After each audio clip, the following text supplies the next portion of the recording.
it's a very exciting time as well for people. But we wanted to just take you there Bye. live to watch this.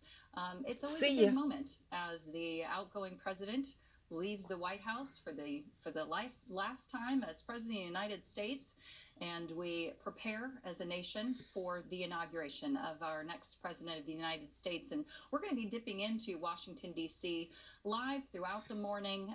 We're there watching Marine One leave, and we're outside the White House and the Capitol building, and we have Lauren Blanchard, a reporter who is there talking about the mood and the feeling and the security around this inauguration in the nation's capital this morning as well. And we're going to be checking in with all of the events and showing all of the events to you live this morning, Dave. And Pam, as we look at the engines revving up on Marine One, it's about to take off and take Donald Trump and Melania Trump to Joint Base Andrews. There are a lot of various thoughts about the legacy of Donald Trump, depending upon who you talk to. Look at the about snipers. This moment. There are people who Look are at the very snipers sad. at the top. There are people who are They're very ready to elated. shoot on command. The nation is trying to recover from the many things that have happened in the Trump administration, and we're looking at the podium now, where this is Joint Base Andrews, and there's some waving there.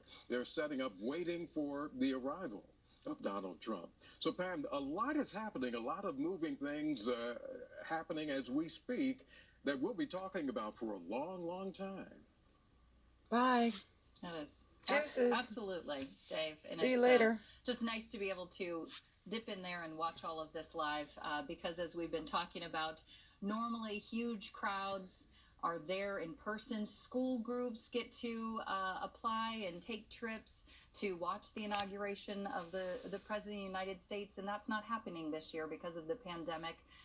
The people who normally would like to be there in person cannot be there, but we do have a great story of some of the people who grew up with Kamala Harris who will be there, very proud as they watch her be sworn into office. So there's a handful of people who will get to be there live, and we have been talking about that as well. And it's a nice day. That's a good thing. It's a nice weather day. Lauren was talking about freezing rain just a little time ago, so the weather has cleared there to make a little bit nicer day for the events there today. Bye. And, Pam, we've been Deuces. talking about how Washington, D.C., as it goes past the Washington Monument right there, Washington, D.C., still on lockdown. Very, very secure for the inauguration today and all of the events that will be happening. But I imagine that as we're looking at this on Mornings on 2, I'm sure Joe Biden and Kamala Harris, Pam, they're probably watching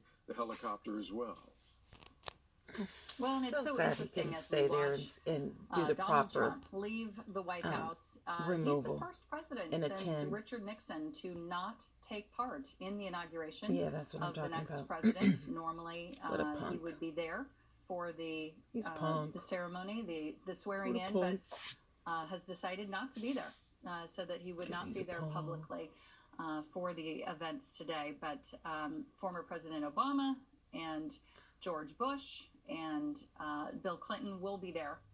They will be there for the inauguration That and the looks like swearing in the of Joe clock from the Biden. ferry And building. we'll also be talking, Pam, during the day today about a flurry of pardons that Donald Trump granted before he left, including a pardon for Steve Bannon, one of his strong and ardent political supporters, controversial supporters. Many, many names were pardoned by Donald Trump before he left office. I wonder did he pardon Big Meech? Yeah, I'm thinking about Michi. you were talking about the many emotions today because it's still a bit of a nation divided as we watch the helicopter leave and taking Donald Trump from the White House.